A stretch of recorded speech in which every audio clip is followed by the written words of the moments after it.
Welcome to the Depth Discussion. Please like, subscribe, and comment for more.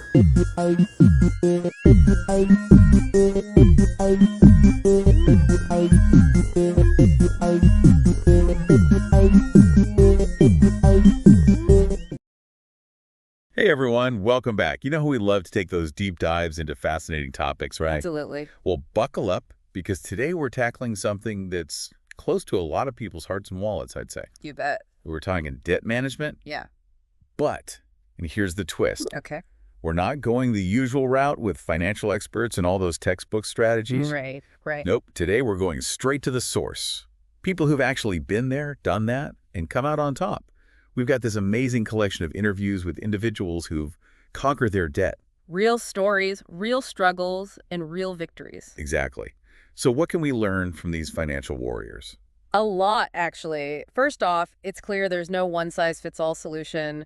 Everyone's situation is different, and that's something these interviews really highlight. Different types of debt, incomes, circumstances. It's all over the map, huh? Yeah, totally. Credit card debt, student loans, medical bills, you name it. But what's really fascinating is that despite all these differences, there are some common threads that emerge. How interesting. Like what? Well, one thing that struck me is the emotional impact of debt. So many of these folks talked about the stress, the shame, even the fear that came with it. Oh, absolutely. Debt can feel like this heavy weight on your shoulders. Totally. One woman, Sarah, we'll call her, was a single mom dealing with a mountain of credit card debt after a sudden medical emergency. Oh, wow. She said she felt trapped, like there was no escape. It's overwhelming. That feeling of hopelessness almost. Right. But Sarah, she had this incredible turning point.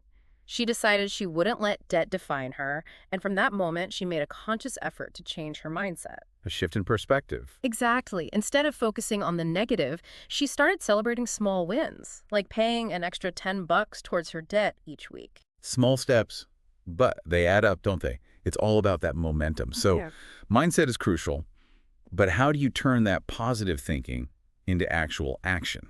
That's where it gets really interesting. Sarah, for example, rediscovered her passion for knitting. Oh, nice. And get this, she started selling her creations online. In a few months, she was making enough to make a serious dent in her credit card debt. Wow, that's amazing. Like turning a hobby into a side hustle. Exactly. It's proof that sometimes tackling debt requires getting creative. And that's another thing we saw in these interviews, unconventional strategies that really worked. Unconventional, I like the sound of that. Any examples that stand out? Oh, yeah. We spoke to John, a young guy struggling with student loans. He was barely making ends meet and felt completely stuck. Student loan debt is a beast. It is. So John took a bold step and downsized to a smaller apartment. Downsizing. Yeah, it freed up a big chunk of cash each month, which he could then put towards his loans. He said it was a tough adjustment, but totally worth it in the long run. It's about making those tough choices sometimes, prioritizing those debt repayment goals. Exactly. And, you know, one thing that kept coming up in these stories is the importance of support systems. Oh yeah, having people in your corner. Huge. Some folks turned to financial advisors for guidance, while others found comfort in support groups, connecting with people going through similar struggles. It's that sense of community, knowing you're not alone in the fight. Yeah, exactly. It can make a huge difference. And in terms of staying motivated, setting small, achievable goals was another big theme. Breaking it down instead of getting overwhelmed by the big picture. Yeah. And celebrating milestones, even the small ones, you know, like finally paying off that first credit card. It might not seem like much, but those little victories can be incredibly motivating. They give you that boost to keep going. Yeah. You know, like a little reward for your hard work. Exactly. It fuels the journey. So, to our listeners out there, if you're facing that debt monster, remember, you're not alone. Don't be afraid to get creative, seek support, and celebrate those wins. These stories prove that you can conquer debt step by step. Now think about it. What's one step you can take today to start tackling your own debt or improve your financial well-being?